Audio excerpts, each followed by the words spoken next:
자, 미국 주식 마감 상황부터 보도록 할 텐데요. 아, 너무 많이 하락을 했어요. 그래서 아마 저희 채팅방도 한산한 게 좀 네. 마음 상심이 크실 것 같아요, 다들. 음. 뭐 저도 많이 잃고 있지만 네, 아, 맞아요. 아유, 허전 연말에 이게 뭐 캐롤도 울리고 산타 할아버지 오신다는 기약도 맞아. 있고 해야 되는데 음, 어제 뭐 제가 어제 말씀드렸잖아요. 누구 모 증권사 리포트처럼 산타가 되기 싫었던 파월. 파월 맞아요. 이 사람 그러니까 때문에 사실은 이제 12월 중순부터는 센터 랠리가 좀 본격화 될 거야 뭐 이런 기대감들이 있었는데 그러게요. 결국 그 네. 기대감들이 뭐 다 무너졌다 뭐 이렇게 또 보면 될 것 같아요. 아 그래도 와 주셨습니다. 우리 그러네요. 인니님 네. 인사해 화살총님. 주셨고 네. 네, 화살총님 감사드립니다. 자 그러면 이제 지수를 먼저 좀 볼게요. 보죠. 예. 네 다우 지수가 뭐 2.3% 급락을 했습니다.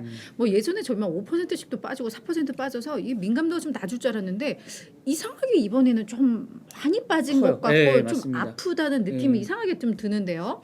자 S&P 500 지수도 2.5% 하락을 했습니다. 나스닥 지수도 3.2% 급락을 했는데 결국 이렇게 아픈 이유가 그거 같아요. 이제는 뭐 이제 연준에 대해서는 저희가 하도 매를 맞아서 이제 뭐 그러려니 뭐 한 귀로 듣고 흘리기도 하는데 이제 경제 지표가 무너지는 게 좀 보이니까 아 연준은 여전히 저렇게 고자세인데 그렇죠. 이 경기가 뭔가 좀 불안하네 이런 것들 그래서 이게 본격화되면 이제 증시 하락도 뭔가 또 조금 불안해지는 거 아닌가 그렇죠. 뭐 이런 악재가 불안감들이. 돼버리는 네. 예전에 악재가 호재로 늘 둔갑했었는데 맞아요. 그러다 보니 참 양쪽으로 고생스러운 것 같아요. 맞습니다. 예, 연준은 연준대로, 경제 지표는 경제 지표대로. 참. 그리고 모두가 다 그냥 마이웨이를 외치고 있다 보니까 참 걱정이 되는 그런 상황인데요. 그렇습니다. 우리 예. 그냥 지표 대체 어떻게 나왔길래 이랬나 예, 좀 한번 보시죠. 봤으면 좋겠어요. 핵심 지표가 이거였죠 오늘. 맞아요. 예, 시장을 빠지게 만들었던. 그래서 오늘 음. 소매 업종이 엄청 안 좋았잖아요. 그래서 대형 마트 관련된 뭐 주식들이 다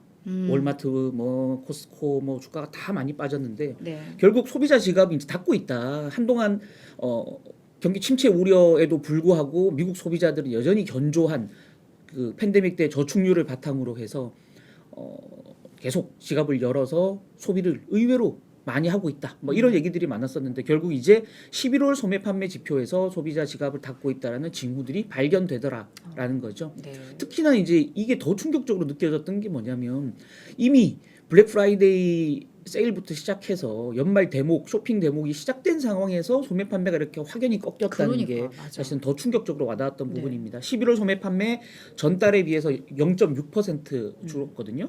이게 10월에 1.3% 늘어나서 서프라이즈였잖아요 그때. 근데 이게 이제 마이너스로 확 반전됐고 월가 전망치가 마이너스 0.3이었는데 그것보다 훨씬 안 좋았다. 그래서 감소폭은 작년 12월 이후에 가장 크게 줄었다라는 거죠. 그래서 옆에 차트 보시면 이게 지금 밑에 인덱스가 또 사라졌나요?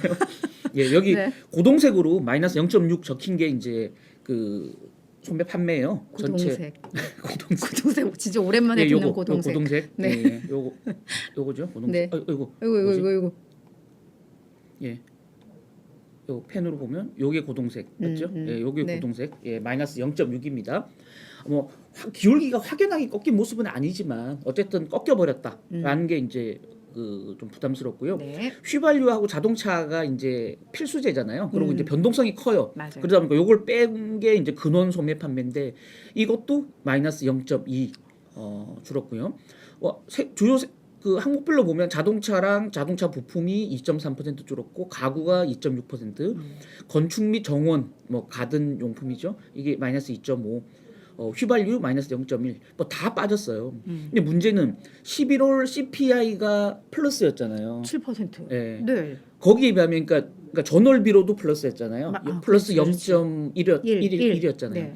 그러니까 이게 명목 소매 판매니까 물가를 감안한 소매 판매 더 빠진 더 거죠, 빠진 사실은. 거죠. 맞아요. 예, 물가가 올랐는데 판매는 줄었어. 그러니까 이게 이제 더 충격적이었다라는 맞아요. 거고요. 그래서 캐피털 이코노믹스의 앤드류 헌터 이코노미스트가 연말 쇼핑 대목에도 줄어든 소매 판매를 보면 앞으로 본격적으로 소매 판매가 안 좋아질 신호를 준 거다. 이렇게 좀 해석을 했고요. 이거 뭐 제조업 경기도 식어가는 게 눈으로 확인됐죠. 앞에 나와 있는 게 엠파이어 스테이트 제조업 지수, 이건 이제 뉴욕 주의 지수고요.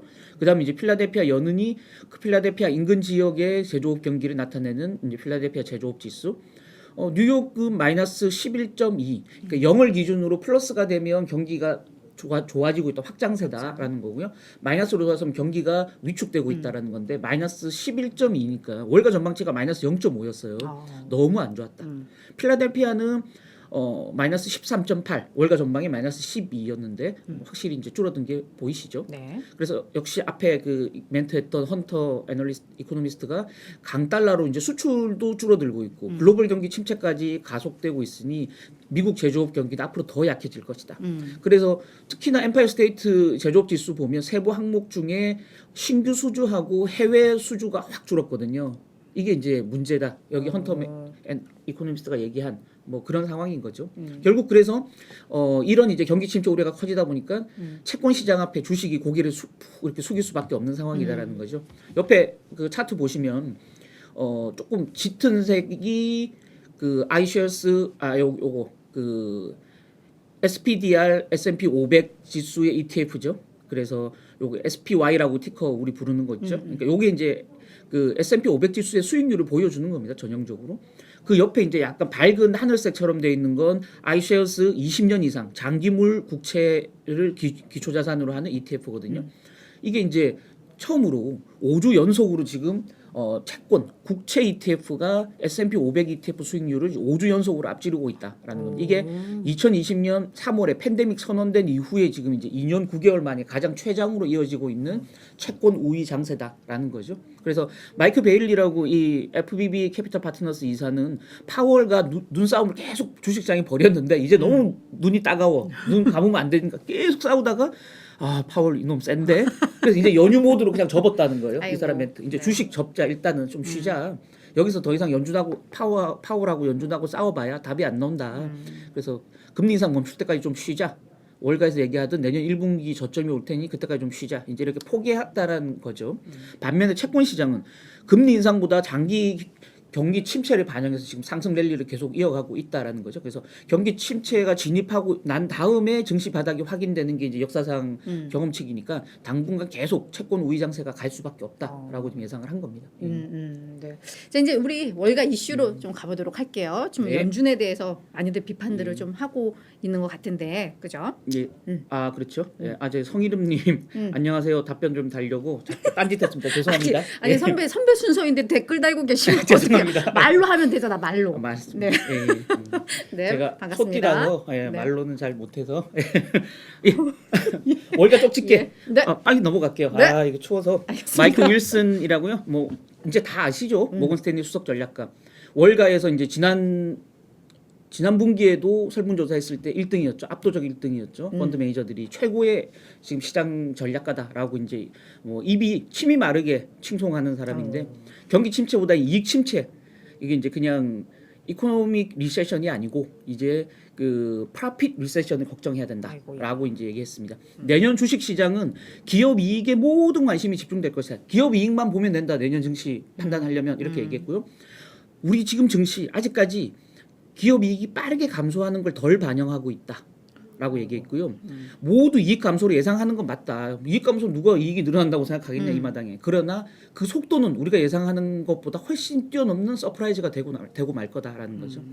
그리고 심지어는 경기 침체가 안 온다 하더라도 인플레이션으로 인한 수요 파괴 때문에 마진 압박이 커져서 기업 이익이 안 좋을 것이다. 그래서 경기 침체 오든 말든 상관하지 마. 경기 침체를 생각할 필요가 없고 경기 침체 가능성이 얼마니까 기업 이익이 어떻다 이렇게 생각하지 말라는 거예요. 그냥 기업 이익 무조건 안 좋아지는 거니까 경기는 제껴놓고 기업 이익만 보라 이 사람은. 경기 침체 안 와도 이익은 급감한다라고 얘기했습니다. 그래서 내년도 S&P 500 지수 EPS가 올해보다 마이너스 이제 11%나 된다는 거죠. 그래서 이익 하향 조정이 이제 본격화된 게 내년 1분기, 올 연말부터 내년 1분기인데 S&P 지수가 3,000까지 빠질 수 있다라고 이제 경고했어요. 그래서 계속 이제 이 사람은 원래 약간 4분기 그쵸. 초부터 계속 이제 경고해 왔던 사람이니까 뭐 조금 새겨들을 필요도 있지 않나 싶어서 소개해드렸습니다. 네. 반대로 이제 연준을 이제 그래. 비판하는 우리 제레미 시걸 욕 같네요. 그래. 시겔 교수님, 와튼 스콜 교수님 CNBC 인터뷰에서 완전 울분을 토했습니다. 연준 도를 넘었다 이놈들. 그래. 연준의 인플레와의 전쟁 이미 도를 넘어서고 있다. 작년엔 너무 느슨하게 가다가 갑자기 올해는 너무 타이트하게 간다. 작년에 완전 잘못했는데 올해는 그 정반대로 또 잘못하고 있다. 이렇게 얘기했고요.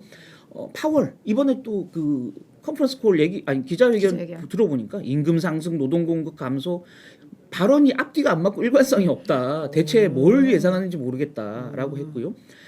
심지어 지금 파월이나 연준은 11개의 낡은 지표, 그러니까 최근 11개월의 지표겠죠. 물가 지표. 11개월 11개의 낡은 지표만 보고 가장 최근에 나온 지표는 한 개는 안 보더라. 비중을 안 두더라. 그러니까 과거 11개에 매달려 갖고 지금 하나 완전 달라진 인플레 지표는 생각을 안 하고 지금 통화 정책을 펴고 있다라는 얘기입니다. 내년 2월 FOMC 외에서 한 차례 더 마지막 금리 인상을 할 것 같다. 이제 한 번 남았다고 이 사람은 생각해요. 그러나 2월에 금리 인상 절대 하면 안 된다. 할 것 같은데 절대 하면 안 된다. 파월 발언과 달리 연준 내년에 금리 인하를 얘기할 수밖에 없을 것이다라고 얘기했습니다. 어쨌든 간에 네, 조금 이분 뭔가 사석에 가면은 이 연준이 머저리 같은 것들 막 하면서 많이 욕할 것 같아. 다 얼굴을 그렇죠. 봐도 맞아요. 그렇죠. 딱 예. 그러실 것 같아. 아니 지나가다가 앞에 파월이 지나가면 가서 뒤통수를 이렇게 날릴 것 같은. 그러니까 예. 그동안 멘트들을 보면 연준에 대해서 참 답답해하는 게 너무 많이 맞아요, 참 맞아요. 느껴지는 네, 그런 대목입니다. 마지막은 좀 그냥 재밌는 멘트 하나 소개해드리려고 제가 갖고 왔습니다. 재밌지는 않은 것 예. 같아. 벤처 캐피탈리스트인 네. 브래들리 터스크라는 분이 야후 파이낸스 인터뷰 나와서 테슬라 주가 과대 포장 때문에 주가가 이렇게 떴다라고 그래, 얘기했어요. 아파. 지금 옆에 보세요. 이게 지금 시가총액을 이게 그 영역으로 나타낸 오. 겁니다. 테슬라 시가총액이 가운데 파란색이 있고요. 나머지 자동차 업체들의 시가총액 뭐 비교가 안 되죠. 그러니까 이 얘기를 하면서 이제 이 터스크는 테슬라 훌륭한 자동차를 만드는 훌륭한 회사 맞지요. Absolutely yes 이렇게 대답했어요. 분명히 맞다. 좋은 회사다. 그러나 이 좋은 회사를 하더라도 GM, 포드, 도요타 다 합친 시총보다 더 커야 될 이유가 전혀 없다. 그래. 왜 이렇게 그럼 시가총액이 커졌냐라는 거죠. 그래서 테슬라의 주가의 상당 부분은 일론 머스크가 만들어낸 과대 포장과 환상적인 어떤 스토리텔링이 있었다.